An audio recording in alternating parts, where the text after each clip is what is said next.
Horns up and welcome to a brand new episode of Headbangers Kitchen. My name is Sahil, I'm a death metal musician.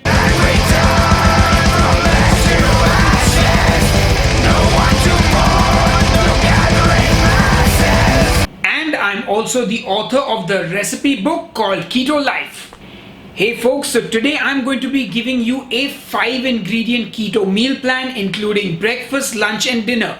But before I get to that, I want to let you know that I do some non-keto food content on a channel called Headbanger Eats. If that's something that interests you, click here on the I button and subscribe to my second channel. Now, today's meal plan is going to be 5 ingredients and that does not include your pantry staples like salt, pepper and a keto cooking fat. As always, please read the blog post on headbangerskitchen.com where I give you all the other relevant information.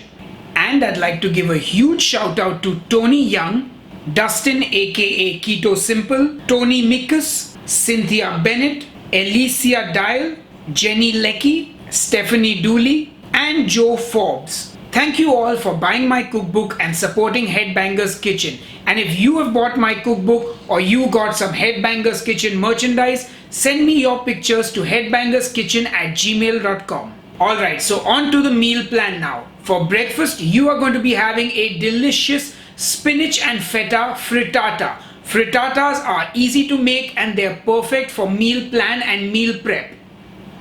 For this recipe, you are going to need 4 eggs, heavy cream, mozzarella cheese, feta cheese, and wilted spinach.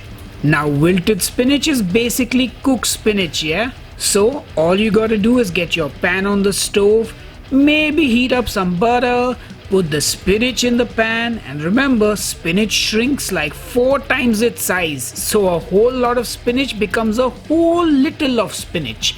Anyway, I just like to cover the pan and let it steam for a minute or two. Then open it up and just cook it till everything is wilted down and most of the water has dried up. And you have your cooked spinach ready for this recipe. The first thing I do is preheat my oven to 200 degrees Celsius or 400 Fahrenheit. Now I get a nice large mixing bowl and I crack my eggs into the bowl. Then I season the eggs with some salt and some black pepper. Then I add in the heavy whipping cream. And then I go all Michael Jackson on those eggs and beat it, beat it, beat it, beat it. After that, I add in the shredded mozzarella cheese and give everything a good mix. Next, I get a pie dish for my frittata, which you gotta make sure is oven safe, ladies and gentlemen. And then I take some butter and I use my favorite kitchen tool, which is my finger, and then I grease up that tray. Like a skilled masseuse would grease up a client for an oil massage. Oh yeah! Then I'm going to pour that beaten egg and cheese mixture into the pie dish and fill it up. Now it's time to add in the spinach and I'm just going to place it at random in the dish. It'll be like little bursts of spinach. And a little tip, make sure you squeeze out any water from the spinach, otherwise it'll give you a soggy frittata. And then I'm going to crumble in that feta cheese. And if you don't like feta cheese, you can use any cheese that you like. But spinach and feta is a magical combination. Anyway, once that's done, it's time to put it into my oven. And I do just that. And now I'm going to cook this for about 15 to 20 minutes till it's fully cooked. And just look at that. My brand new oven with a clear glass door that allows you to clearly see what's cooking inside. Ladies and gentlemen, my brand new oven. And that's it folks, after about 20 minutes in the oven, mine was done and ready. And that looks so good. And that's it, ladies and gentlemen, the frittata is ready. And it looks like a work of art, doesn't it? And of course, your boy ain't gonna leave you hanging. So we're gonna cut into that frittata and show you the cross section. Because that, ladies and gentlemen, that is the money shot. The glorious spinach and feta frittata. Frittata, I just love saying that word. Frittata. Frittata. Frittata. So that was breakfast, and for lunch you will enjoy a delicious keto chicken salad that has been inspired by a sandwich that you get in India called the chicken jungly sandwich. In fact, where do you live and do you get a chicken jungly sandwich where you live? Let me know. For this recipe, you are going to need some shredded chicken, chopped lettuce, mayonnaise, Worcestershire sauce, and coriander. Now I'm using my own Headbangers Kitchen homemade mayonnaise. And if you want that recipe, click on the I button on the top left hand corner of the screen and get it. Or you can look in the video description box just below this video. Now you can either buy shredded chicken or you can make it at home. Just take a couple of chicken breasts, season them with some salt and pepper on both sides, don't forget that. Then just get your pan on the stove, heat up some olive oil or any keto approved cooking fat, and then lay down those breasts in the pan. Now all you gotta do is cook them. Since we're shredding the meat and using it in the salad, it's okay if it's a tad overcooked. It's not an issue. So just let those breasts cook on the stove on a lowish heat and keep turning them every once in a while, and once they are done, remove them from the pan. And then just get 2 forks and shred that chicken.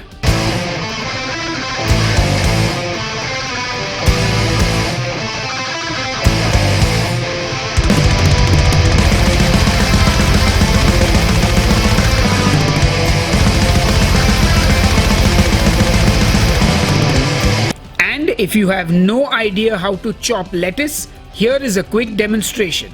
Now to make the salad, you want to get a big salad bowl. You want to throw in the lettuce, then throw in the chicken, then get that mayo added into the pate, throw in that Worcestershire sauce, then break up that coriander roughly with your hands like you're breaking up a bad bar fight. But if you don't go to shady bars, you can always just chop it finely. And then we're going to add in some freshly cracked black pepper. And now, ladies and gentlemen, you know what to do. Say it with me. Give it all a good mix. And of course, you can use different kinds of lettuce. You can use some other vegetables if you like. You can basically do whatever you want. Make this salad your own. Anyway, once that's done, there's nothing left to do but to serve yourself some of that salad. And that's it. Your chicken salad is ready. And it looks appetizing, doesn't it? Anyway, that's my chicken salad inspired by a chicken jungly sandwich. And it's done and ready. So that was lunch. And for dinner, it's pizza night. We are going to be making a delicious pepperoni pizza. Hoo yeah! For this recipe, you are going to need almond flour, mozzarella cheese, cream cheese, pizza sauce and pepperoni. I'm just using a store-bought marinara sauce for this, and you can too.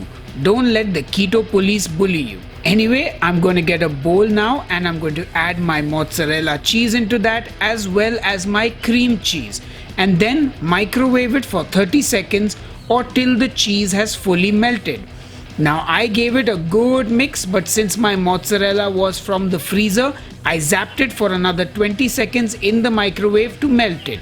Then I added in my almond flour and gave it all a good mix, and it was done and ready. You basically have your dough ready to use now. How simple is that? The next thing I do is preheat my oven to 200 degrees Celsius or 400 Fahrenheit. Then I get my baking tray and I put some parchment paper on it. I place my dough on the parchment paper, and then using wet hands, I press out the dough in the shape of a pizza crust. Now you can use another sheet of parchment paper and a rolling pin and roll it out if you want for a super thin crust. But since I like my pizza crust of a normal thickness, my hands are the best tool for the job. Anyway, then I'm going to take that crust and pop it into my preheated and brand new oven and just let it cook away. Now while baking, I noticed huge bubbles on the surface of the dough, and dear me, I had forgotten to fork up that dough. So I opened the oven door and I took a fork and I forked it real good. You know, this is to ensure that the dough doesn't blow up like a balloon. I also seasoned it with some salt because I realized I hadn't put any salt in the dough. Anyway, after about 7 or 8 minutes, my pizza crust was cooked and ready. So I gently coaxed it off the parchment paper and I flipped it over. And oh wow, look at that color. my new oven is really awesome. Anyway, then I made my pizza using the sauce which I put on the crust and spread around. Then on goes my cheese. And finally, my pepperoni. Now, of course, you can use whatever toppings you like, but I had a hankering for some porky goodness. Anyway, now that it's topped and ready, it goes back in the oven to melt that cheese.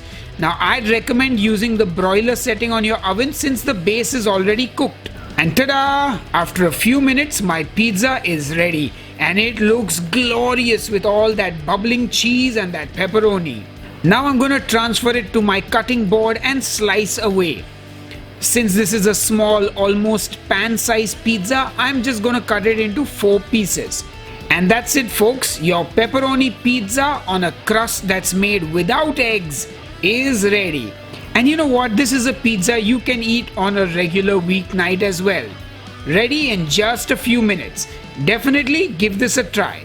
Oh yeah. And that, ladies and gentlemen, is your 5-ingredient keto meal plan. As I mentioned earlier, please do read the blog post on headbangerskitchen.com for all the additional information.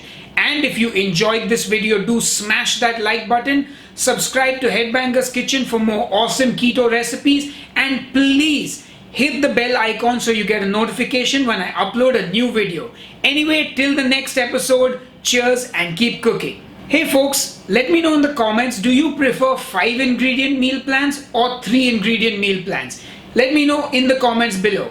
Anyway, like I said, I was a musician. You can click here and listen to some of my music. I also do some non-keto food content. Click here if you're interested, or click here and watch another keto video.